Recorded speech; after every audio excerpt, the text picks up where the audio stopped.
So, you want to learn how to play Dom Trooper? Well, welcome to an in-depth guide on how to pilot the Dom Trooper suit. Within this video I'll be going over an overview of Dom Trooper's basic kit, strengths and weaknesses, some map specifics and tips for all skill levels from first picking up the suit to advanced tips and tricks I developed over time. Dom Trooper has been my main since the first few days, all the way to the end of service, and still continue to main Dom within Side 7. I believe I have a strong understanding of Dom Trooper with my 330 hours of playtime on Dom Trooper alone, as well as achieving a high rank while playing Dom Trooper, achieving new type 38. While technically my highest was 25, but I don't count this one, since this is when I sped ran to new type back in season 6. I've also coached individuals and teams on how to play Dom Trooper and the game as a whole more effectively. With my background out of the way, let's get into the basics.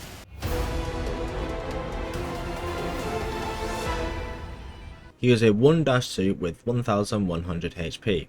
He also has a glide instead of the standard movement all other characters have.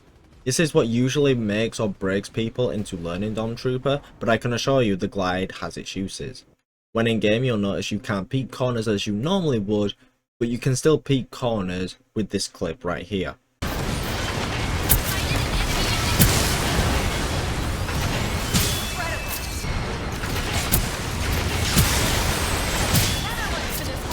Dom Trooper's primary weapon is a rocket launcher. It has 8 shots in the mag, each rocket doing 340 damage. 240 comes from the splash and 100 comes from direct hitting the enemy. 3 direct rockets can destroy a 1000 HP suit. The reload cancel comes out at the 75% mag, so use a crosshair if you need help knowing when to reload cancel it. His F ability is the landmines. He has 3 stacks of this ability, each with a 4-second cooldown. Each mine deals 200 damage and can have 3 active at any time. If a 4th mine is thrown out, then the oldest mine will be automatically destroyed. This mine is the primary tool to reload cancel, more on mine tech later. His right click ability is the laser. The laser does a maximum damage of 440 damage over 10 ticks of 44 damage, but disables the use of rocket launcher for some time. The laser is hit scan with a very long range, with the cooldown being 8 seconds. His C ability is the armor gun. Armor gun has a small cast time but gives the target an instant 300 armor that decays after some time with a 10-second cooldown. Finally, his ultimate is Screaming Nimbus. Gives yourself and allies around you 300 armor that does not decay over time. Dom Trooper loses access to all of his abilities but blocks all frontal bullet damage and gains a speed boost of about 30%. He also leaves a trail behind that grants allies this speed boost as well. Enemies hit by Dom Trooper with his ult take 300 damage and he disables enemy shields for 6 seconds. Dom Trooper's ult activation is 9,200 units, which is the second highest in the game, tied with Methuss, while being the highest is turn A at 10,000 for comparison. This is a very big ult.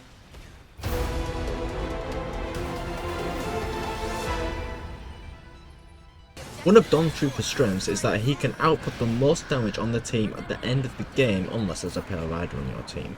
The amount of damage this suit can output is insane.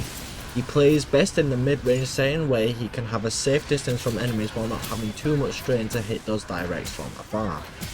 Another strength he has is insane space creation and denial with his rocket launcher, landmines and ultimate. While he can struggle to gain high ground compared to others, he can zone people out once he has it and control how fast people aggress into him and his position. Dom Trooper works well and plays well with supporting aggressive suits like Melees, Camphor and Z2R. The armor gun is their best friend since they have a low HP pool or rely on hit and run. He also works as a good counter to Melees with his slippery glide and mines.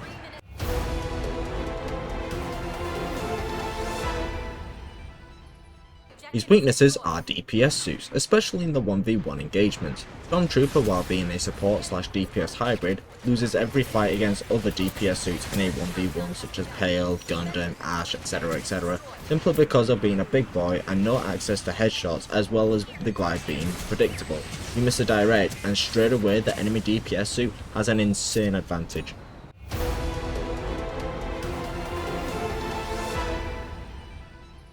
Another section where you're weak against is shield units, or most of them. Against GM you have the advantage mostly. Splash the rockets behind them, they can't do much to stop you. The only thing they can do is send memes against you to feel better in the 1v1. Within this VOD from live servers, the enemy team has a GM, and he just can't get any value from me existing despite the rest of the team comp he has. This forces the GM to switch to Hyperion in the rounds after. Speaking of Hyperion, Hyperion will win against Stormtrooper if they are aggressive and have the bubble active / ready.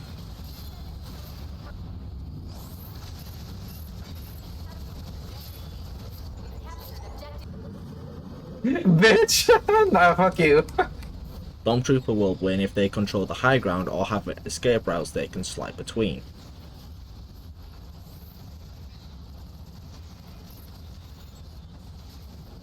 And against Zeta, it's more in their favour since they have better range, can fly, and deal 240 damage max biosensor for a body shot. For comparison, the Gundam is 225 and even Gundam beats Stormtrooper in a 1v1. However, if Zeta just lands or don't have their shield or low biosensor, then Stormtrooper can rip into them since they have no escape means or deter the Dom as easily. And against Zabi, yeah, don't.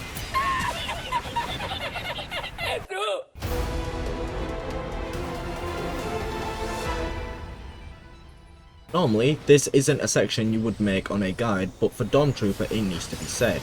Do not use Methuss ult on a pre-existing ult Stormtrooper. It is a negative value of ult combos. You have enough defense as it is with Dom ult, and your attack will only get somewhat value when in an ultra tight area, and that's it. However, ulting a base Stormtrooper is very viable. Your direct goes from 340 to 510, which can 2-tap at 1000 HP suits and insta-kill disabled bodies, and that's just the rocket launcher and not with added damage combos.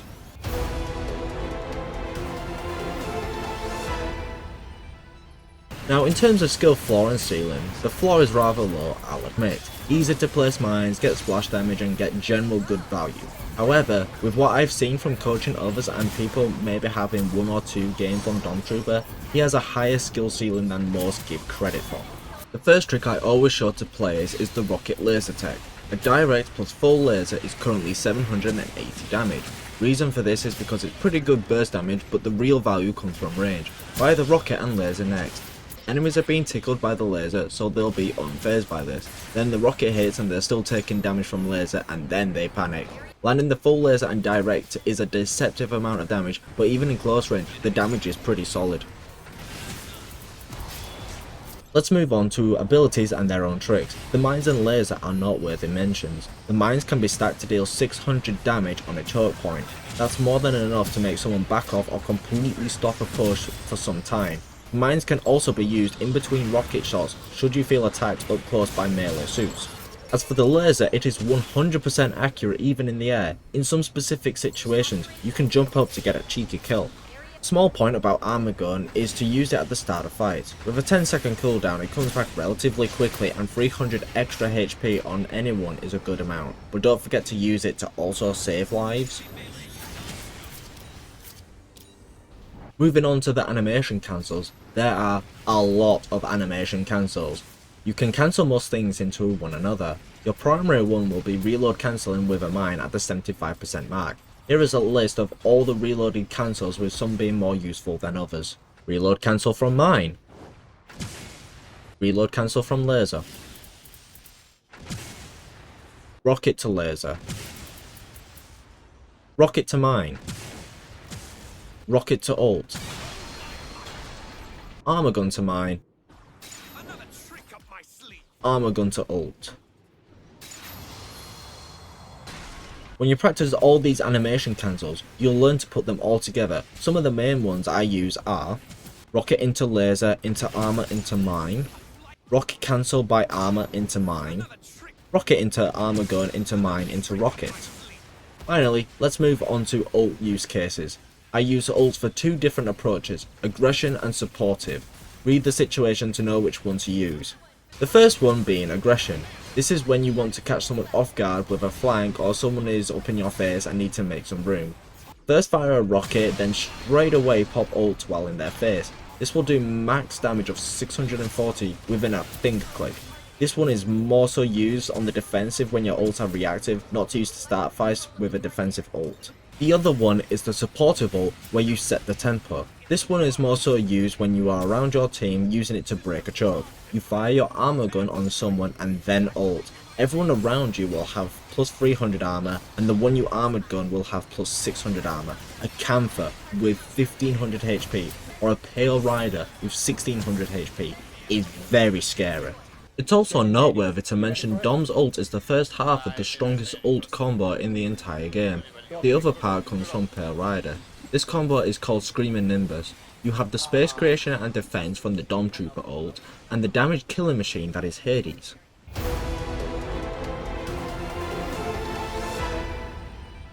Dom excels on these three maps for their respective game modes: Thermal Plant, Missile Base, and Quarry.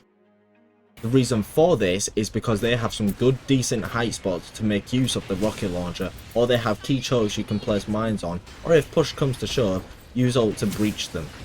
Going on to Quarry, a Dom Trooper specific thing I've learned is mine placements and spots that Dom Trooper can make use of. The first being on the choke corner. Enemies that rush the attack and don't take care of the mine first will die just as quickly as they entered. Another thing is placing mines on the front door, on the ceiling. There are 3 maps you can do this one: Quarry, The enemy has begun their assault. Colony, Another trick up my sleeve. The enemy has begun their assault. and Harbour City. The enemy has begun their assault.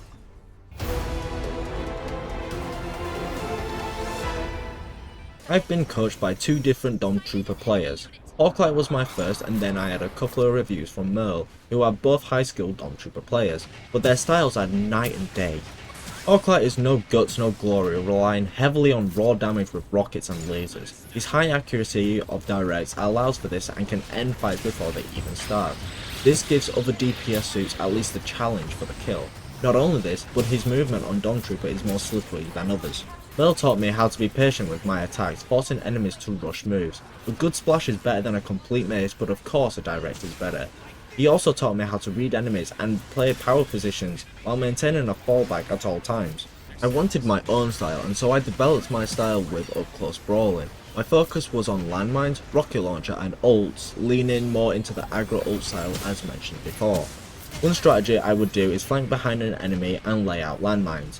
Then I attack them, and their natural response is to fall back directly into my mines and take 600 damage or thereabouts on their leaving. A good splash plus laser should finish them off. Another is me throwing out mines in between rocket launcher shots. I discovered this tech and I used it to save myself from stuns or big hits like shotguns. With a well-timed mine throw, it eats the hit for me.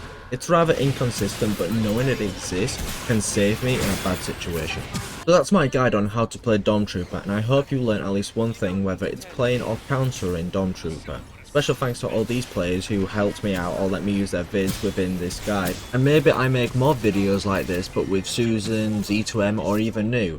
But for now, thank you for watching.